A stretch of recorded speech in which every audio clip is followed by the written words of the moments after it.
Hi, everyone, and welcome to another episode of Ancient Warfare Answers with me, Murray, your weekly 10-minute fix of ancient warfare-related material where I rant and rave for 10 minutes about something ancient warfare-related, hopefully relating to a question you've asked me, which you can do in various ways, which I'll get to. And this is, of course, to take you away and distract you from whatever's happening in your real lives so that you can think about the ancient world at war at least for 10 minutes a week. What I do, of course, is I attempt to answer questions from readers, viewers, and listeners. You can send me an email. You can comment on a previous video or podcast. You can send me a postcard. You can shout in the street. You can track me down. I'm quite distinctive. Anyway, you can, of course, back us on Patreon, one of 3 different levels. You can even listen to the big podcast. You can even ask a question on one of the big podcasts, and it'll get to me. People have said, hello, Ancient Warfare Answers team. I am that team, with the help, of course, of Angus, who posts all these videos. Today's question is from Jörn. This is the second of one of his. He sent a series so that I don't run out. Hi, AWA team. Hi. Just a few questions to ensure that you don't run out of podcast stuff. So this is the second one of Jörn's that I'll be answering, hopefully. How different are an ancient Greek city-state and a Germanic shield wall really? Ooh. Now, shield walls, exciting. I'm going to add a range, not just talking about Greek city-state and Germanic. I'm going to talk about shield walls, which takes me from the origins of shield walls all the way through to the medieval period. So apologies if I stray outside your period with the shield wall. And so the fascinating thing about a shield wall is that any line of men carrying shields of any kind, whether it be Egyptian, Assyrian, Greek, Germanic, Roman, is a shield wall. And it's a wall because it looks like a wall. You know, we have Polybius talking about the wall of shields and the being like a city wall, and the elephants being like the towers of a city wall. So it gives a sense of strength and impregnability. And of course, what you find in various different cultures is various different ways of carrying a shield. And again, one of the fascinating things about shield walls is how were the men arrayed? And there's lots of debate about, did a man take up 45 centimeters of space, 90 centimeters of space, more, less? You know, is the shield wall compact or is it loose? And I think, again, fascinatingly, and a lot of modern takes on, especially Greek warfare, want to now have a much looser formation, not the interlocking, overlapping shields that we get described in the sources. And I have a problem with that. I think if someone who's experienced a Greek shield wall talks about overlapping, interlocking shields, that's how we should envisage them. If they talk about the fact that a shield wall veers to the right as each man moves to their right because that's their unprotected side, because their left side is protected with their shield, I'm going to trust that. I'm not going to doubt Thucydides when he says that. And from that perspective, you're dealing with a much smaller amount of space, and really small amounts of space, you know, a couple of 100 meters for an entire army, depending on the depth of that. You know, people love talking about frontage when it comes to war games, but the reality of some of these ancient battles is the frontage is tiny. You know, your average phalanx depth is between 8 to 12, and then it gets deeper with the Thebans and then with the Macedonians. So if you've got, 12 men across and they're only occupying 45 centimeters each, that's 6 meters. That's not much at all. It's a fascinating aspect of warfare mechanics, shall we say. Now, having said that all shield walls are the same because they're a wall of shields. The reality of some of their ways of fighting are, of course, very different.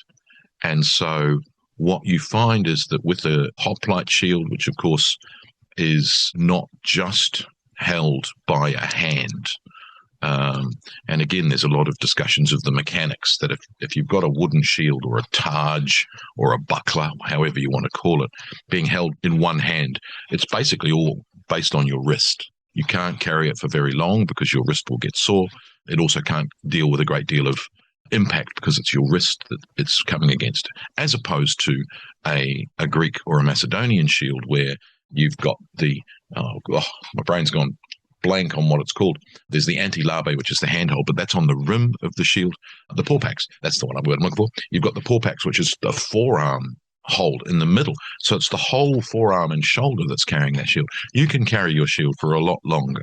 With Macedonian shields, of course, you've got a neck tie as well.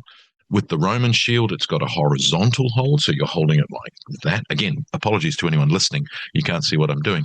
I'll hopefully describe what I'm doing rather than just show it.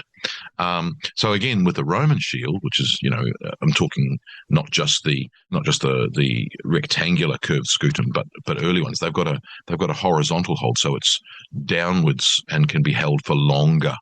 It's also got your shoulder behind it, so it can take more buffering from the enemy, for instance. And of course, the testudo of Roman formations is designed to do that. So in that sense, you've got a shield wall which can absorb a lot more pressure.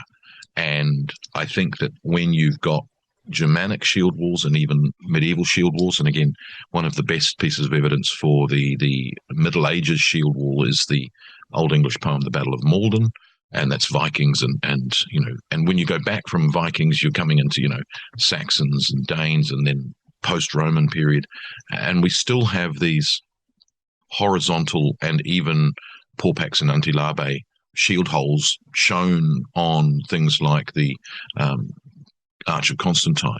So, that kind of more robust grip is there, whereas the Germanic shields generally have a vertical single hand hold in the middle of the shield with a boss.